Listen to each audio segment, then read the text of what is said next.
the Trevor Jackson Podcast.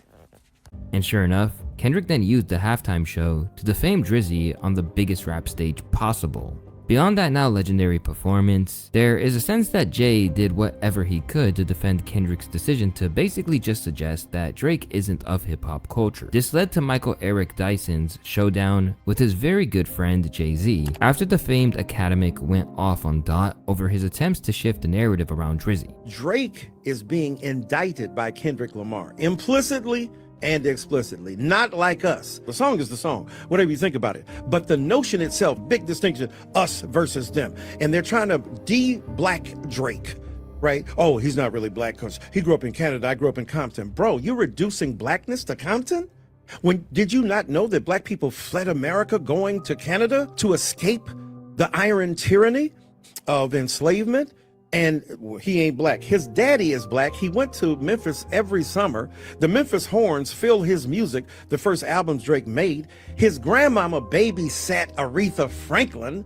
Really? And his uncle is Larry Graham from Sly and the Family Stone. How much, what black card he got to show? And on his album, Damn, that won the Pulitzer Prize, I like to remind the acolytes of Mr. Lamar that he says, I ain't black, don't call me black no more, because he was into black Hebrew stuff. And Drake said, light skin, but still a dark N-word. So I gotta stop it for a minute because this is getting interesting with the Drake piece. I think they about to end the documentary off with this Drake piece, but it's saying he's basically saying that he used Meek Mill to be able to try to take Drake down, but Drake killed Meek with the back-to-back song. He used Pusha T. You know what I'm saying? He started collaborating with everybody who is coming at Drake. K. Dot, he put him in the Super Bowl. This guy wrote a book about Jay-Z, a whole book, spent a lot of time writing a book about him. And he's saying that Kendrick Lamar tried to remove Drake's blackness. I don't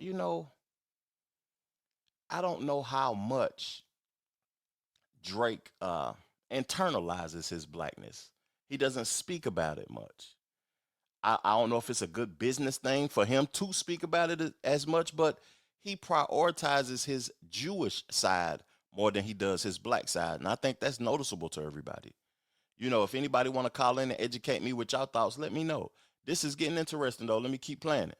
I'm saying, that's your God? In the aftermath of him making these comments, Jay apparently got on the phone and had a frank, thorough discussion with Dyson. Some people think, well, it ain't that serious, and that's not what's going on. My job as a scholar is to show you that stuff you didn't think was that serious might be a bit more serious than you think. I could be wrong, just to be sure. So I don't say it with the kind of arrogance that some of my interlocutors on the internet have suggested. And let me tell you something. A very dear and good friend of mine disagrees with me bitterly. Well, I won't say bitterly, just aggressively and vigorously. His name is Sean Carter, better known as Jay-Z. Now, I don't usually talk about the conversations that Jay-Z and I have because that's between us. That's why we remain friends, because I ain't out here blabbing about what we talk about. But he hit me up and he vigorously disagreed with my particular position. He said it with dignity. He said it with respect. He articulated his ideal intelligently. I responded to him. We went back and forth for a minute and I shared with him my essay, the 3,000 some word essay I wrote in the Philadelphia paper where I break down what's going on between Kendrick and Drake. And he was respectful. What I love about Jay is that he's not arrogant, and he's got more reason to be arrogant than anybody we talking to, including myself, on this darn internet.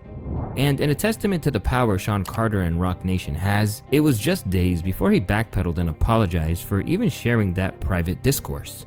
Why would he know that? Because he conducted one of the most famous rap battles in the history of the art form. And so I mischaracterized him. He said it ain't that serious. He wasn't vigorously disagreeing with me. It's not like he called me and said that. And even on the text, he literally said it's not that serious. So I want to apologize to him. And the reason I clarified my position in the first place is because he made that distinction between Trump and Kendrick that I wanted to make clear that I completely understood and did not intend. So God.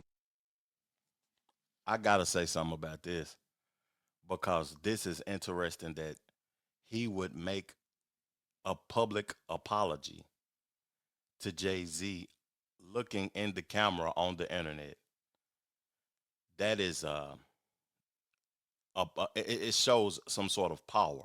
Jay-Z didn't even have to say nothing at all, but he vehemently, I'm using the words that Michael Eric Dyson used, vehemently disagreed with the things that he had to say. And to get back into my good graces or to have access to me because he's a writer for Jay-Z, you have to make a public apology. Wee. Bless you all on this morning. Rest in peace, Reverend Jesse Jackson. Jay-Z, my sincerest apologies. Much love to you. And because of how we know how Jay moves, people predicted exactly what was going to go down after the initial post. Apparently, Eric's going to be making another apology video to Jay-Z soon, and a video of how a true fan he is. In every instance, it seems like Roc Nation wants everyone to fall in line, and one man who learned this is none other than independent rap mainstay Russ. Over the past while, Jay's company unveiled what was known as the Roc Nation Distribution Dashboard, designed to get their music out to 200 plus streaming services, while also managing their royalties. All artists currently signed to Roc Nation were folded into this system, complete with big promises to revolutionize the game as we know it. However, not everybody was sold on the concept, and it was promptly criticized by Russ for being nowhere near as revolutionary or artist-friendly as they'd like to pretend. An 85-15 split to press upload is madness. Major labels take 15% distro off the top too, so it seems like they just modeled the business off of that. If you're an artist, this makes no sense to sign up for, in my opinion. From there, he continued to break down exactly why the whole thing wasn't the answer that it was proposed as.